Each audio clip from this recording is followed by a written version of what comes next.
A penumbra do quarto era interrompida apenas pelo brilho suave da televisão que permanecia ligada, sem que ninguém estivesse realmente prestando atenção.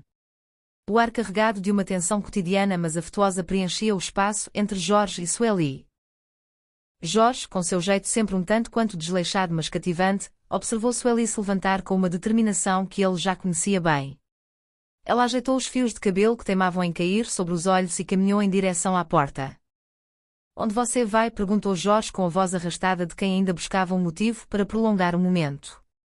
Sueli não parou, apenas respondeu por sobre o ombro que iria escovar os dentes.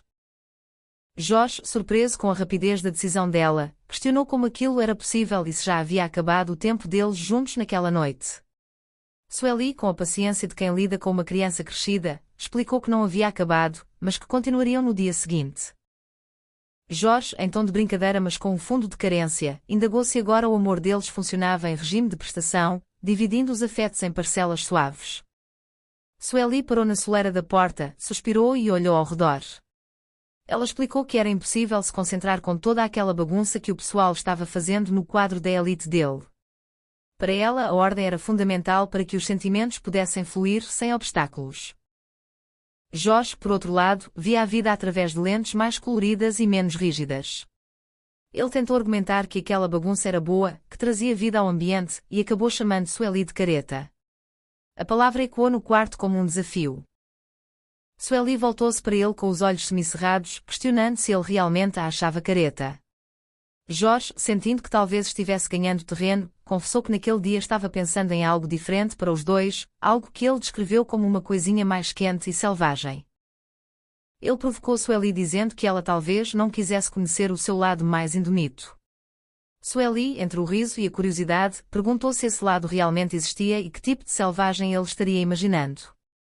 No entanto, a leveza do momento foi subitamente interrompida.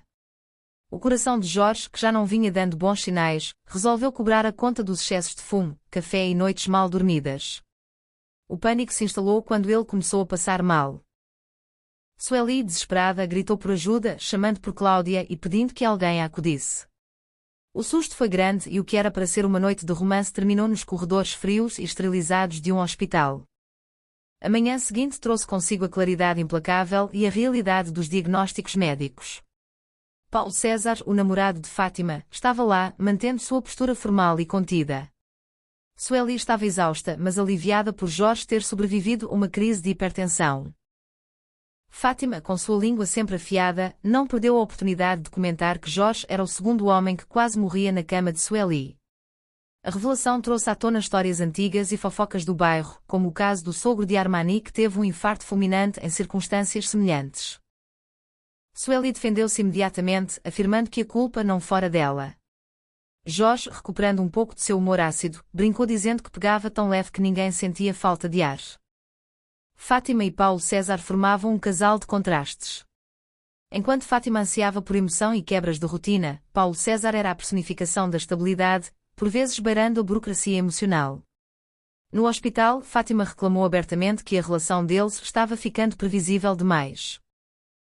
Ela desejava uma rotina mais frenética, algo que a fizesse sentir o coração bater mais rápido, mas não por problemas de pressão como Jorge.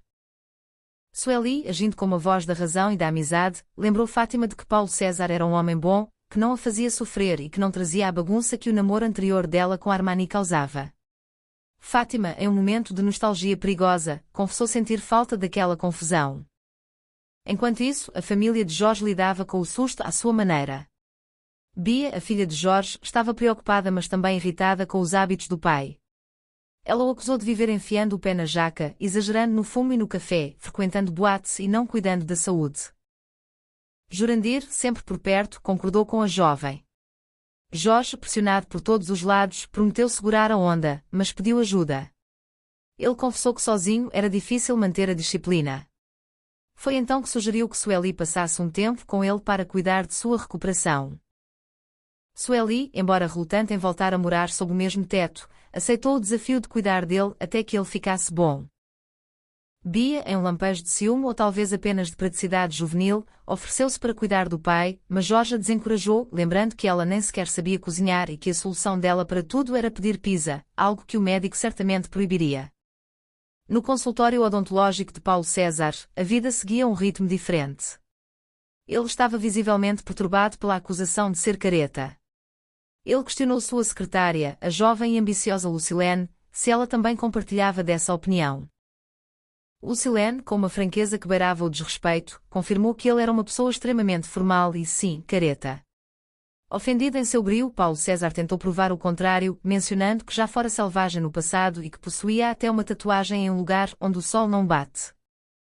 O clima ficou estranho e Lucilene, querendo mudar de assunto, pediu permissão para sair mais cedo naquele dia, pois estrearia seu show na Boate La Conga. O convite para Paulo César assistir à apresentação foi feito com hesitação, pois ela acreditava que o ambiente não combinava com o perfil dele. A vida em Copacabana nunca era silenciosa. Sueli, ao chegar na casa de Jorge para cumprir sua missão de cuidadora, deparou-se com o cheiro de cigarro pairando no ar. A decepção foi imediata. Jorge, tentando ser astuto, negou que estivesse fumando e jogou a culpa em Bia. Sueli, no entanto, não era fácil de enganar. A situação se complicou quando